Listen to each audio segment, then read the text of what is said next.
Hello, everyone. I hope you're all having a good evening or morning, depending on where you are located. We have 2 minutes before we officially start, so I just wanted to log in, though, and make sure people knew that they were in the right spot in case they were a little bit early. And then we'll get started in just a couple minutes. If you have questions that you'd like to get answered, feel free to post those in the Q&A box as you join.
Hello, everyone. I'm just monitoring our discussions so that I know what questions have already been posted. Looks like we have 2 viewers already, which is super exciting. If you don't mind, say hello in the Q&A box and maybe where you're from. That way we know who all is joining with us tonight. We're just right at the 8 o'clock hour. So, well, I should say 8 o'clock hour my time, which is 7 p.m. Mountain Time, which could be 3 a.m. for some of you, 4 p.m. So we'll get started in just a minute here. While we're waiting, if you have any questions, please post them in the Q&A window on the right-hand side. If you haven't turned on your Q&A, hover over the left-hand side of your Google Hangout screen, and you're going to see a bunch of different tools, one of them marked Q&A. If you push that button, it should launch the Q&A window on the right side of your Google Hangout screen. So that way you can ask questions, say hello to everybody, potentially introduce yourself. Hello from Singapore, wonderful. So please go ahead and do that. That way we can make sure this is as interactive and productive for you as possible. I also have, and will occasionally look over my shoulder, because I have the forum open in Coursera with questions that folks had. We only really have one posted in there, but I'll keep an eye on it and see if there's any other questions that we want to address in today's session. Oh, that's great, 10 a.m. in Singapore, so it's a manageable time in Singapore. That's awesome. So welcome. Looks like we just have 2 people so far. I'll go ahead and start answering some of the questions. And then as everybody joins, actually, let's give everybody a couple more minutes to join. I take that back. And then we'll start digging into some questions. This way we can give everybody a chance to get themselves situated in Google Hangouts on air and post any of the questions they may have. So as you join, welcome. Please make sure to, if you don't mind, say hello, unless you're shy, where you're from, and then post any kinds of questions you may have that we want to jump into and answer in the session. As I've mentioned in our Synchronous sessions area in the Coursera course, I really have no structure for this other than I want to give you a chance to interact with each other, try out Google Hangouts on air, and ask me any questions that you might have. I try to catch questions in the discussion forums as well, but some people prefer to ask questions in synchronous environments or in this environment directly with me as opposed to in the discussions. So I want to make sure you have ample time to do that. Oh, this is good. We're getting some more viewers. It looks like we're up to 5 or 6 viewers, which is fabulous. I hope everybody is enjoying the course as they're working through it. It's always interesting when you set it up as a self-paced course. It wasn't originally a self-paced course. And so I know people are working through the content and the activities in the course at different paces. So it's always interesting to see how people interact with each other, particularly in the discussions, as they go at their own pace. We've even had quite a few people already finish the course, which is super exciting. And actually, while everybody's joining, I'm going to look at my data in my course, and I'll give you guys some statistics about who's in the course and from where and what kinds of jobs folks have. So let me go in. Apologize for me turning away, but I got two computers running at the same time here. Okay, so we have, as of right this moment, officially, here, let me put this closer to myself so I don't have to keep turning away, 5,209 total users, total learners in our course. 470 of those learners are on signature track. And it looks like out of that 5,209, we've had 1,600 at some point do something in the course, which is actually a really good percentage. I know that sounds possibly sad, but to have 1/5 of the course log in, more than 1/5 of the course, it's about 1/4 almost of the course, people that have enrolled in the course actually do something in the course, is a really great statistic for Coursera. So I'm excited for that. Let's see where we've got people from. Let's see, reach. Okay, looks like in the course, and this is based on course enrollments, in case you're curious, this is enrollments. We've got 35% from North America, 31% from Asia, 21% Europe, 7% South America, 4% Africa, and 3% Oceania. Then if we look at countries, our top countries are the United States, which is with 27% of the people enrolled in the course are from the United States. And actually, I think this is people enrolled and then people that have provided this information in their profile or in a survey, so with Coursera directly. So you've got 27% from the US, 7% from Singapore. That makes me so excited. I mentioned in our last session last week, as I was introducing myself to folks, that I'm going to Singapore November 17th and 18th. Actually, I'll be out there before that, but I'm going for a major ed tech leadership conference there. And I'm super excited to go to Singapore and get to work with folks there. So I love it that 7% of this course is from Singapore. It's fabulous. 6% India. That's higher than I've had in the past in India, which is super exciting. 4% from China, 3% Spain, 3% Brazil, 3% United Kingdom, 3% Mexico, 3% Canada and Philippines, 2% Australia, 2% Russia, 2% Colombia, and then we've got 1% of the course are from each of these countries: Greece, Germany, Turkey, Ukraine, Saudi Arabia, Taiwan, Pakistan, France, Nigeria, and then we get into less than 1% for most of the other countries. So I'll take a screenshot of this and post this to the course, but since we were chatting and waiting for people to log in, I thought it might be nice for me to just quickly share that with you guys. And then let's see if there's anything else interesting in my data on who you all are. Yeah, we've got really good activity already. This is really exciting. Wow, so 1,000 people this week have watched a lecture. That's a kind of fun statistic. There we go. All right, and let's see, I can tell you, I think, let me see if I can see who's, I don't think I can see yet who's quite finished, but I'll definitely share that as we go. This is super exciting. All right, so now that we've given everybody a chance to jump in, we've got from Bogota, great, Erica, Singapore, we've got folks from Wisconsin, we've got folks, let's see, we've got folks from New Jersey in the US, And Frank, this is great. That's the whole point of this, is to figure out the controls. This is a very low stakes way to try out technologies to decide if you like them or if you don't like them.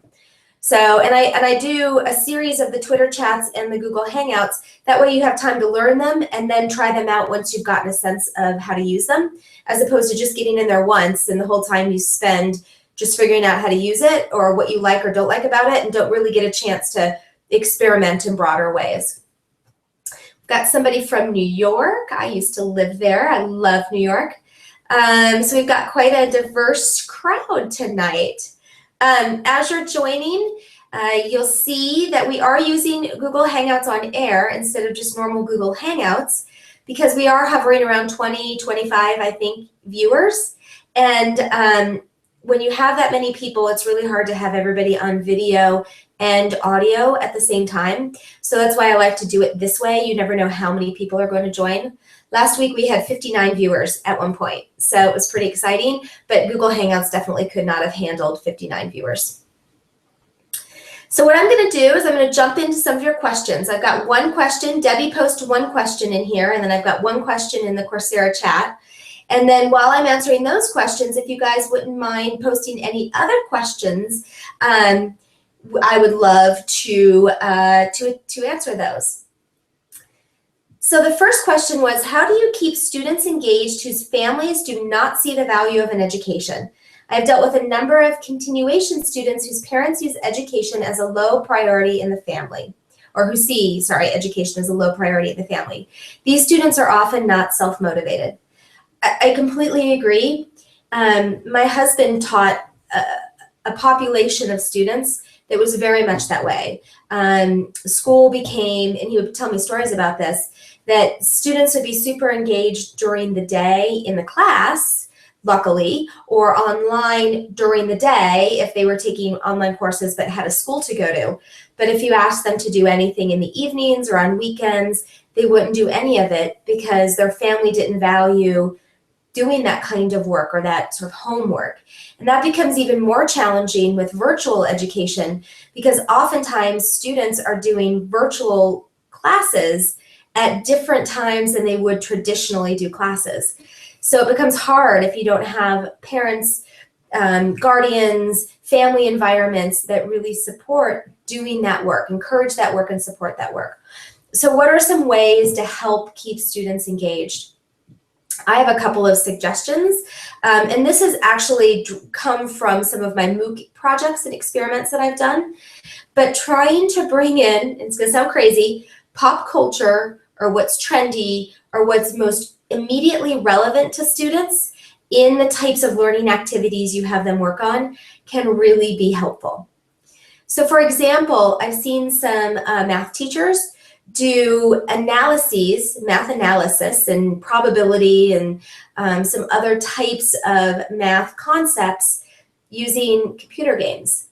And not that they're doing the computer games, but they go off and play and they record scores or they record numbers of things they do at different stages, and then they watch that over time. They can compare with other students and they can run analysis around their participation or how they're working through a particular game as part of their work.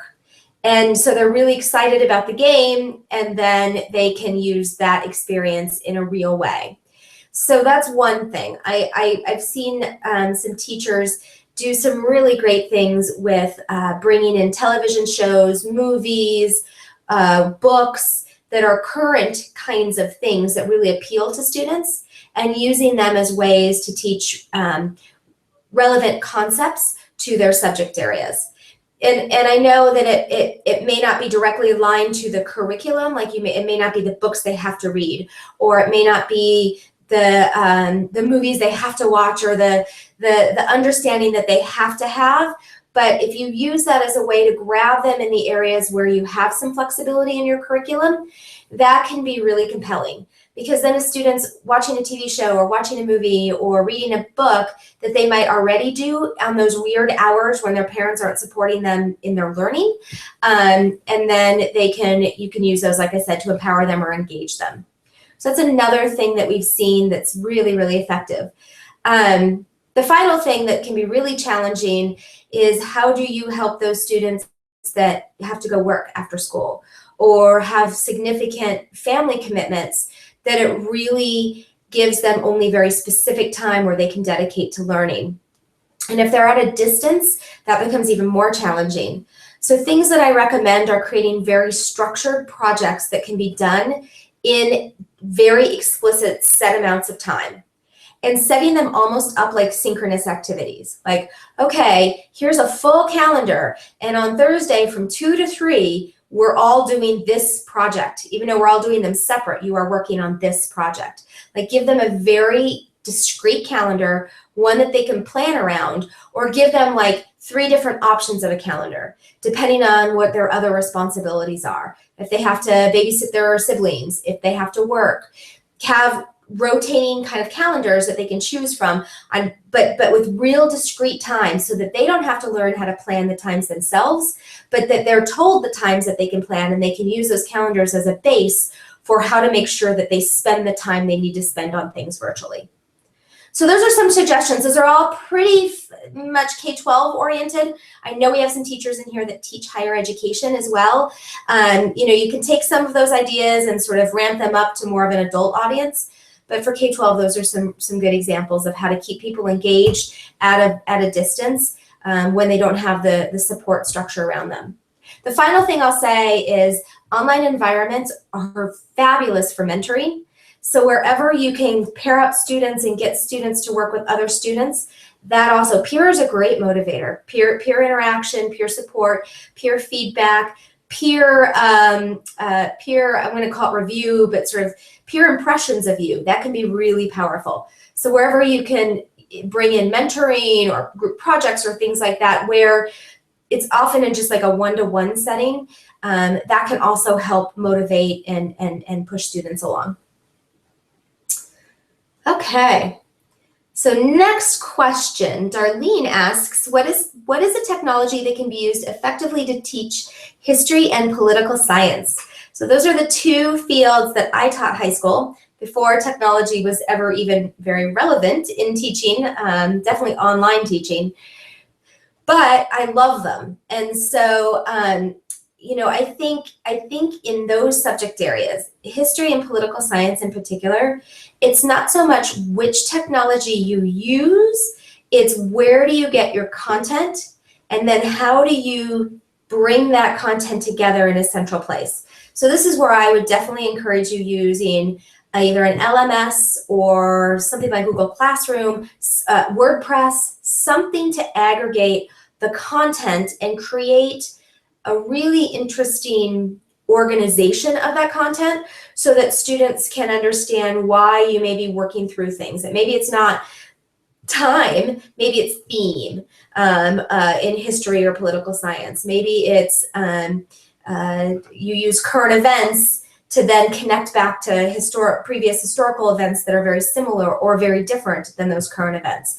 However you want to structure it, but it's more the way you organize the content, and then the content you choose to use, I would say, in history and in political science, than opposed to which is like the best technology to use.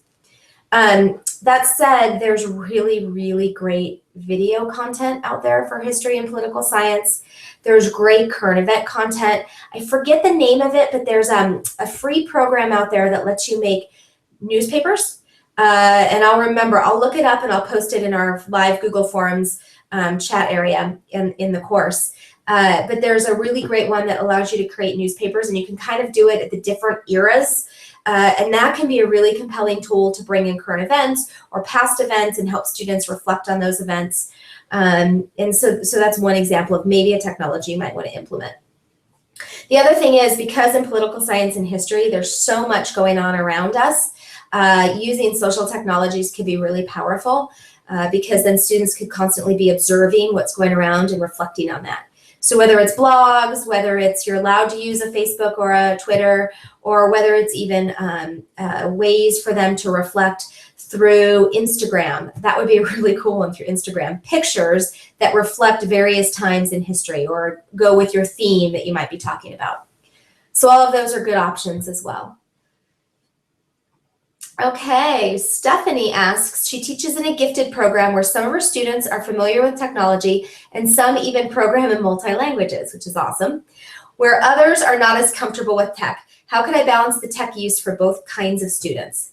So what I always suggest is probably those tech nerds, and I say that very fondly, would love to help the non-tech nerds in your class. So I suggest doing a lot of pair assignments. Group assignments don't always work as well in this setting because then there's not this one-to-one, I'm helping you, you're helping me kind of thing. And students can get frustrated because everybody contributes in different ways in groups, and that can be hard. So when you've got advanced students and beginning students with technology, this is where I suggest pairing students up and having them work on activities together, or rotating through your tech wizards and creating sort of an expert series where they are responsible for teaching and supporting the students using that technology that particular week. And you don't have to just focus it on technology, you could focus it on other skills too. So if your non-tech wizards have other skills related to your courses, maybe you've got some brilliant writers, maybe you've got some brilliant mathematicians, what you can do is you can choose to take that and use that as a way to sort of rotate through this expert mentorship program. So that's probably a couple of tricks maybe for your gifted programs to help balance your students. I definitely say aim high, and maybe that's my own teaching philosophy, but I think when you've got gifted and non-gifted students around a particular technology or skill in your class, that you can push everybody because you've got a built-in support structure for students. Okay, Christopher asks, could you suggest ways of teaching financial literacy online? So I need to make notes, so I apologize and I'm going to look away for a second.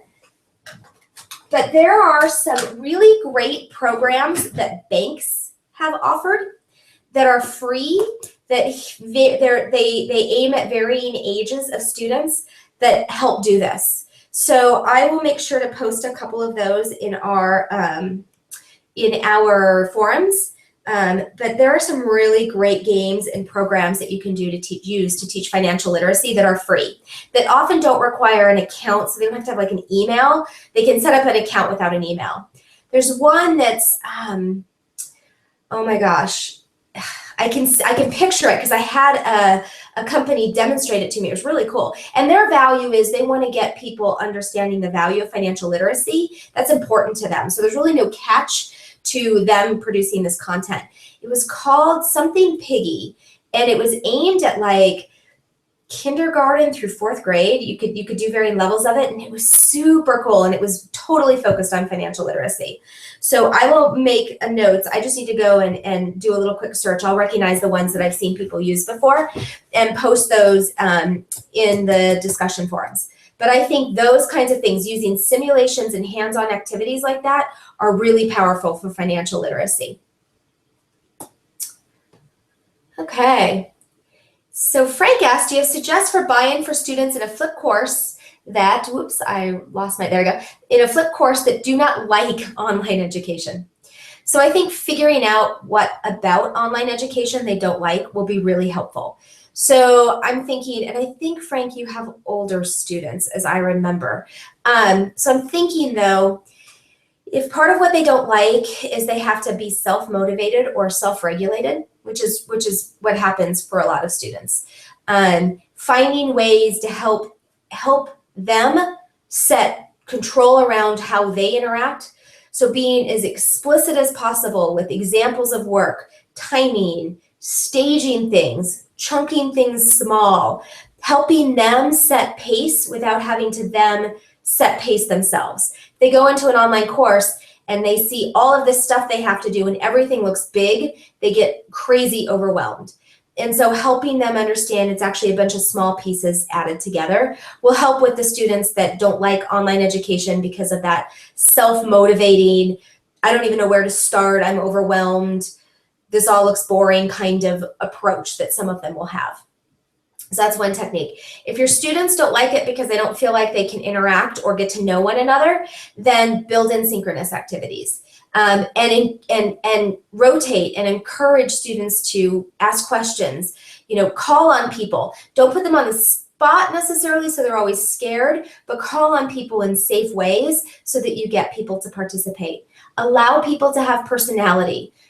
Give them opportunities to introduce themselves, to talk about things they like, to talk about their passions, or to talk about what's difficult. Create sort of a safe, trusting, get to know each other environment. And that can help the students that don't like online education because they don't feel like they get to know each other or can interact with the class.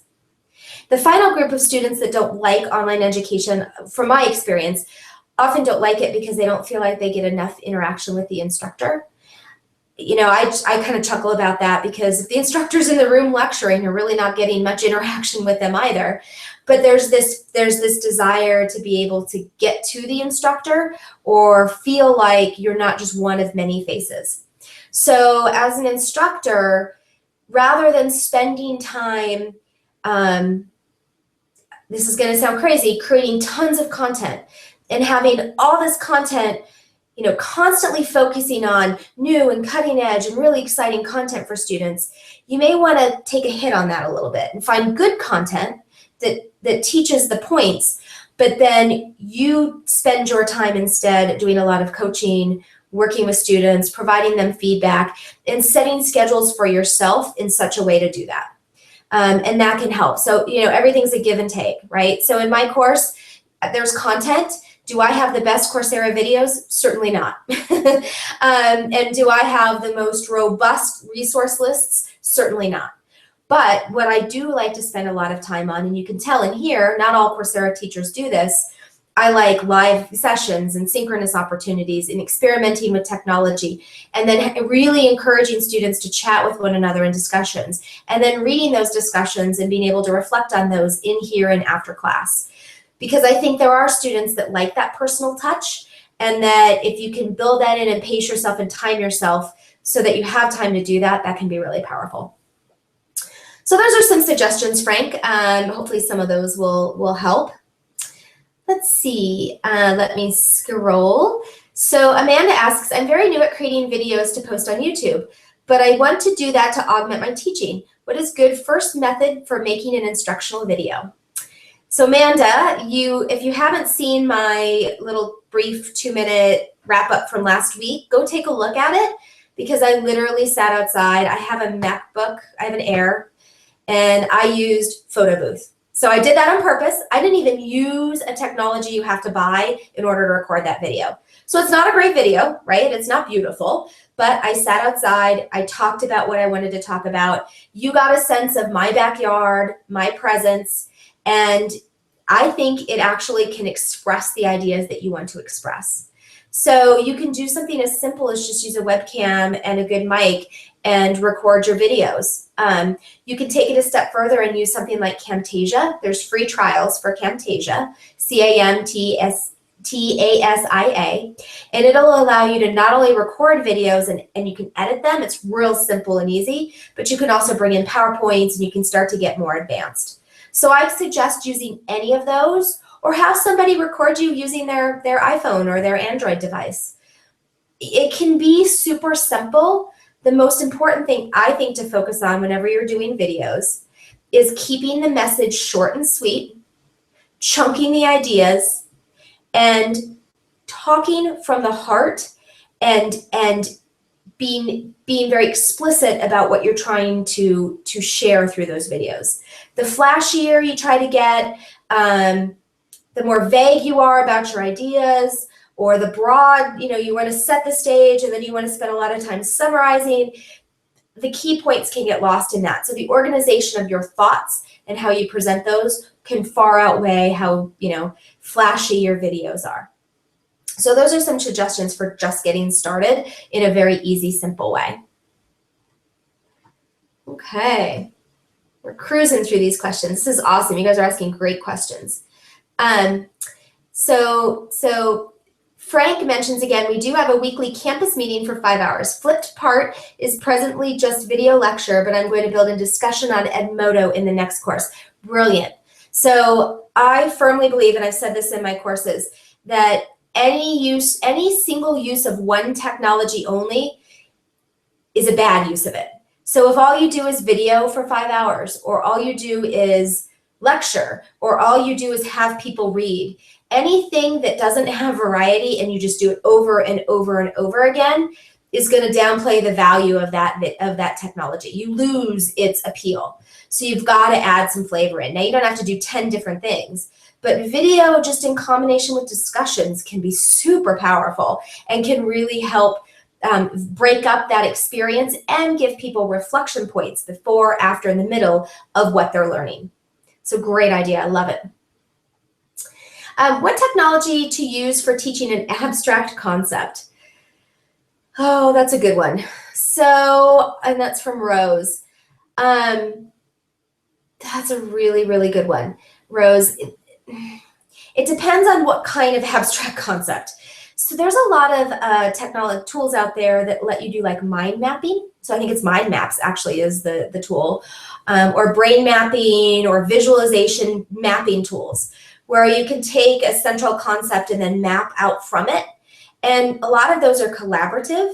I know Mind Maps is. So what you can do is you can use those kinds of tools to then get students to come in and help map out ideas or build them from the ground up. Or you can use those same visual tools in lectures that you give. So you can be talking and using that map as your visual when you're recording any kinds of videos, so that students can walk through those ideas with you as you're building on them. So that's good for like abstract ideas that have a bigger visual map. It might not be, you know, binary, it might not be linear, it might be a visual understanding of how things relate to one another.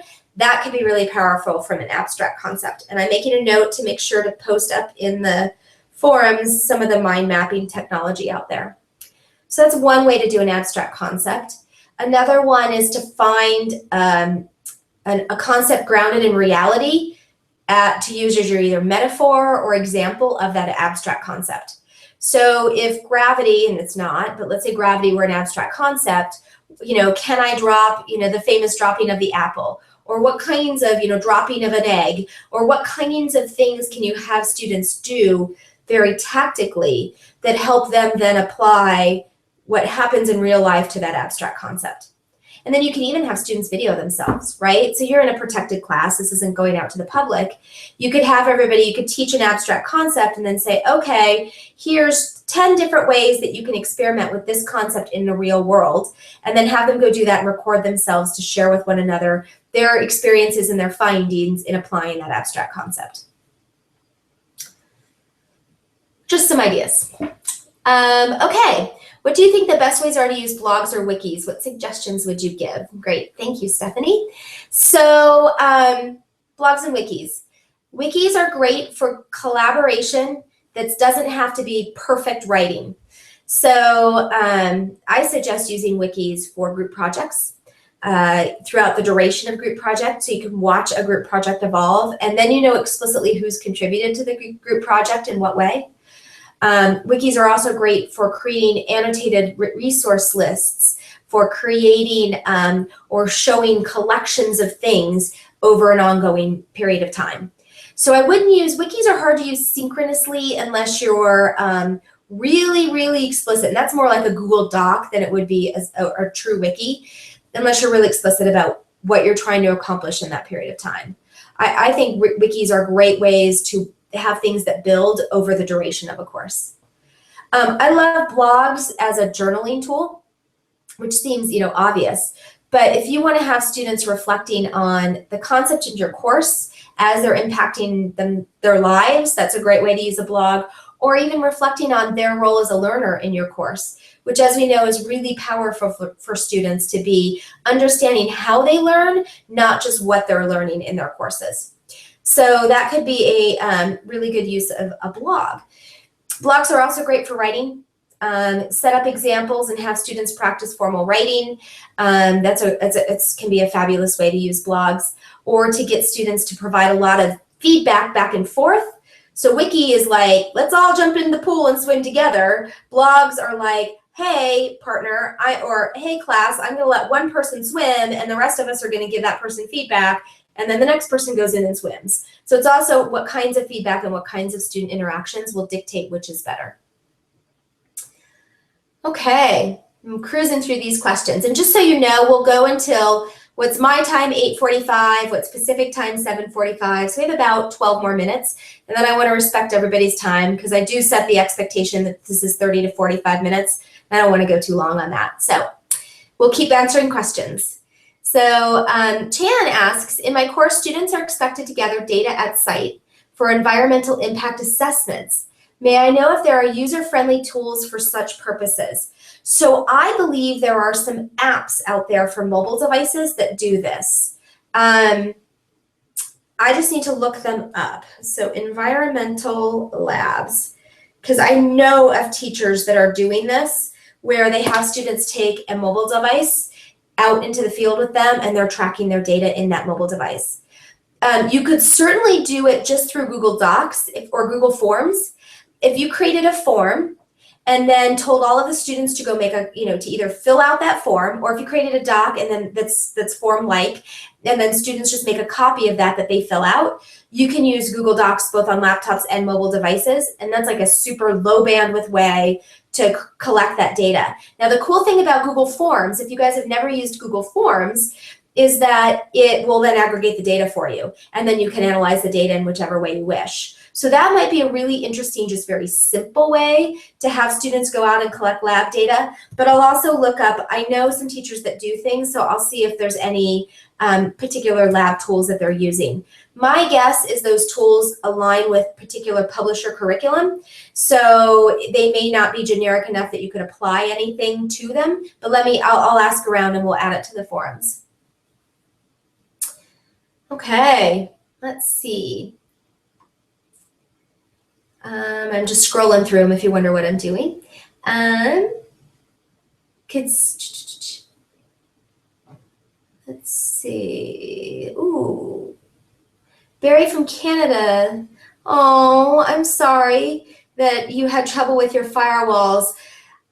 I was hopeful that Google Hangouts would be okay with that. Usually in education we can get around those, but I'm glad you found a workaround. And if you have any suggestions, I'll throw this out there, Barry. If you have any suggestions, oh no, it's Barry from Barry, Canada. Sorry, Stephanie. If you have any suggestions for other technologies that might help with firewalls that I could use in future courses, please don't hesitate to suggest them. Okay, I'm seeing if there's any other questions. Oh, and it looks like Sherry was asking everybody, what was your first MOOC? And do most who attend MOOCs already have some sort of college degree? So I can help answer that from a data perspective. Yes, most people that attend MOOCs, I think it's like 40% is the MOOC standard percentage across MOOC platforms. About 40% already have a degree, which is interesting. And I know so I run Canvas Network for Canvas, and that's a MOOC platform. And one of the things we're always trying to do is reach out to those that don't have degrees and help them feel more confident to either go back to school or even just continue a life of learning. And so it's really hard sometimes to reach that population because a lot of the topics that MOOCs are driven around can really seem intimidating or not applicable unless you are in fields that have college degrees. So this is a continuing challenge for us MOOC providers, is how do we reach populations that don't have college degrees? So I'd love to share a little bit of a story. One of my first major MOOC projects I worked on was I led the course design and the course facilitation of a MOOC using Canvas Network, actually, around a TV show called The Walking Dead. And in that course, we brought very simple concepts from college professors, but that were very simple concepts, and applied The Walking Dead to those simple concepts, and really invited and encouraged anybody, college degree or not, to come take that. And we were lucky because that Walking Dead piece that attracted enough people that we actually saw a much smaller population than we normally see in MOOCs have a college degree that participated in that course. So I challenge MOOCs to try to find topics that don't necessitate a college degree or don't intimidate people that don't have a college degree. And then I also think that what's interesting about MOOCs is they're still reaching out to, unfortunately, people that have technologies to take them, people that generally have more resources to support them in taking those MOOCs. And so finding ways to get to those communities where people don't even know what MOOCs are and don't even realize that they could very simply use a phone app. You know, I think about some areas in Africa where you don't use computers, you just use your mobile devices. And how could they use a mobile device over cellular service to interact with a MOOC? How can we make them simple and not complex so that we're also reaching out to people that don't have a college degree? That said, MOOCs are fabulous lifelong learning experiences for those of us that, you know, have 3 degrees and would love to get another degree and are sort of academic nerds in a lot of ways. And so while I'd love to see MOOCs appeal to a broader audience, I think they're also doing a really nice job appealing to the audience that tends to be most attracted to them. So hopefully that gave you a little bit of background. And I can tell you, I had never taken a MOOC until I helped a teacher build a MOOC. So the first MOOC that I worked on with an instructor was a microeconomics MOOC. And that was such a great learning experience. I've now, in my past life, coached, 25 teachers on building MOOCs. I've done mine now 4 times. And then because I lead the Canvas Network platform for Instructure for my company, we've worked with over 150 instructors on courses. So it's fun to see how MOOCs are evolving and the kinds of MOOC experiences that people are creating for other people. Usually this course, most people have taken a MOOC before when they take this course, which I think is really interesting. I also think though teachers in general have a tendency to take more MOOCs than some of the other professions because we're always, as a teacher, we're always looking for and hungry for new ideas. How can I perfect my craft? I'm passionate about it. What can I do? And we have crazy schedules, so being able to take MOOCs really helps balance that. Okay, I think I covered almost all, I think I got all the questions. Oh, we've got, so is it, I think it's Lang? I'm probably butchering your name. I apologize for that. You made a great comment. Videos are good for teaching steps, step-by-step processes and laboratory experiences, but would be very dry if we use them for design calculations. So true. How can we make mathematical design calculations interesting for 18 to 19-year-olds? That's a great question. So there's a MOOC in Coursera that's a pre-calculus MOOC. It's taught by some instructors at UC Irvine. I'm not sure if they're offering it right now. I'd have to peek.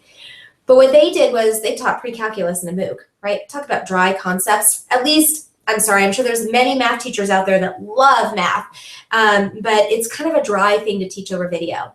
And one of the things that they did was they filmed themselves writing out formulas as they were speaking. And just the writing, it was like being in a classroom watching writing on a whiteboard, and then they would draw pictures associated with those. They would help give a real visual piece to the formulas that looked very personal and very, I don't want to say artsy because it wasn't overly artsy, but there was real creative appeal. There was real visual appeal. They worked hard on that. So they didn't just put up normal computer font, formulas and then progress them down and lectured over them. They gave them this visual appeal so that people could connect to them. And then they chunked concepts very, very small. So I would encourage that. Anything that could be slightly dry, make the videos as small as possible. And even folks in this course have encouraged me to shorten my videos. I'm going to do that for the next iteration. But make videos as short as possible, 1 to 2 minute concepts. And even if there are example problems, don't roll them all into the same video. Teach concept, teach example 1, example 2, example 3. And then try to relate to those concepts real world examples to start and to finish. Bookend them with the real world problem. Here's the concept, here's the examples. Okay, now let's go to solve that really cool, eye-catching real world problem that we presented in the beginning. So those are some of the concepts that I've seen people do, at least in MOOCs, to teach some of what would be thought of as some of the drier concepts, where you do need to actually teach them. You can't just rely on a community to read some resources and discuss the answers. you have to do that kind of teaching to help people understand the practice. Those are some suggestions for you. And I had one question, so we'll finish with the one question. I apologize for turning away for a sec.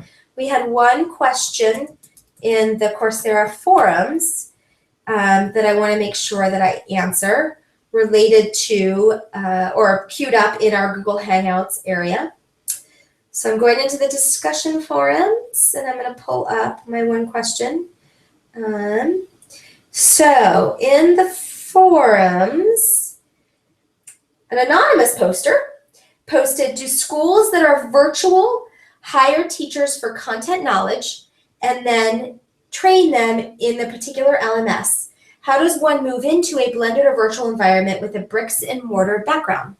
So this is a really, really good question because generally schools do that. They use traditional bricks and mortars teachers to then supplement or teach the hybrid and the fully virtual classes. So how do you make that transition?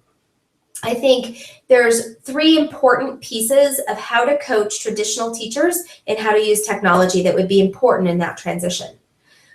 You want to give them opportunities to learn on their own. So you want to have resources that help them through the technology and most importantly, help them through the instructional design of their either blended or fully virtual courses. Instructional design matters, and they won't understand necessarily how to apply what they do instructionally in the classroom to an online environment. So give them stuff they can do themselves, places they can play and experiment, resources that they can use independently. At the same time, offer group classes. And this is where you give them the opportunity to learn in larger group settings. So they can potentially bring activities to the table with them to those sessions, interact with other people in those group sessions, but not necessarily feel on the spot in those moments. And then the third way is if you can afford it with your kind of technical training and instructional design teams at your schools, have them work one-on-one. But when they work one-on-one, don't just have them come work with you to then see how a tool works. Have them bring a real world example of what they want to do and have them build it with you. That's the best way to get them in those one-on-one sessions to get the most out of them. And often I suggest as a requirement for those one-on-one sessions, they either need to have attended a group session or they needed to have completed certain parts of some sort of self-paced online resources that are helping them learn. So, and I think if you take any one of those pieces out of the equation, in my experience, because I've done faculty training and teacher training for many years, if you take any one of those 3 pieces out, you're going to lose part of your teaching population. So everybody learns in different ways. Everybody feels comfortable in different environments. But if you have all 3 together, you're going to hit everybody. There'll be some people that'll never need the one-on-one because they'll go learn it themselves and they'll be brilliant. There'll be others that will love the groups. They'll find a buddy in the group sessions, and then the buddy and them will build brilliant courses. And then there'll be some teachers that need the one-on-one resources to fall back on. They'll attend every group session, and they need a lot of one-on-one help. That's fine. They'll be brilliant teachers. Everybody will. But you kind of need to jump into all 3 or commit to all 3 in some level, depending on what your resources allow, so that you can cover your wide spectrum of teachers. And I think that's the best thing. The other thing that's really helpful is getting parent and community buy-in. So not just rolling out virtual programs, but helping parents understand what you're doing in them, how are students learning. And in fact, I encourage you to do some parent training in those of whatever the relevant parent topics are, like perhaps school policies or whatever it is you need to teach parents on back to school nights and things like that. Teach them online. Get them in there and get them to understand what's expected in an online environment so they can help the students when the students are out of your classrooms. So get your parents involved and then get the community. And the community is the broader community as well as your administration and immediate folks that are servicing your students but may not be teaching your students. You want to get them involved too, so that whenever a student is outside of your classroom or whenever a teacher is outside of the classroom and struggling, people can understand what those struggles are and be respectful and empathetic and even helpful if they have suggestions for how to work around those struggles. Okay, I think we're at the end of our time. If I didn't get to your question, please make sure you post them in the Google Hangouts. These are recorded, So you'll be able to go into the YouTube link shortly after this is finished and be able to watch any part of this. Or if you have questions that you didn't get answered and you post them in the Google Hangouts forum for me, I'll answer them next week and the week after in our Google Hangouts. And you can always go watch those if you can't attend them. I believe next week I switched to mornings so that we can help some of my folks in countries where it's in the middle of the night right now, particularly in Europe.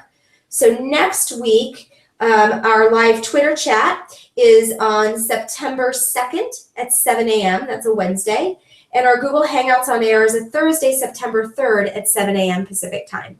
So if you have questions, they didn't get answered, but you can't attend either of those sessions, post them in there and then watch the recordings because I'll make sure to answer them.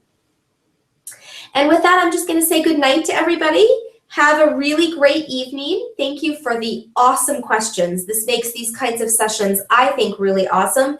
And it helps me understand where are the gaps in what I'm trying to present in the course and what you're learning so that I can help shape my curriculum moving forward. So thank you so much. I really appreciate it. And I hope you all have a wonderful night, evening, afternoon, or morning, depending on where you are. Thanks.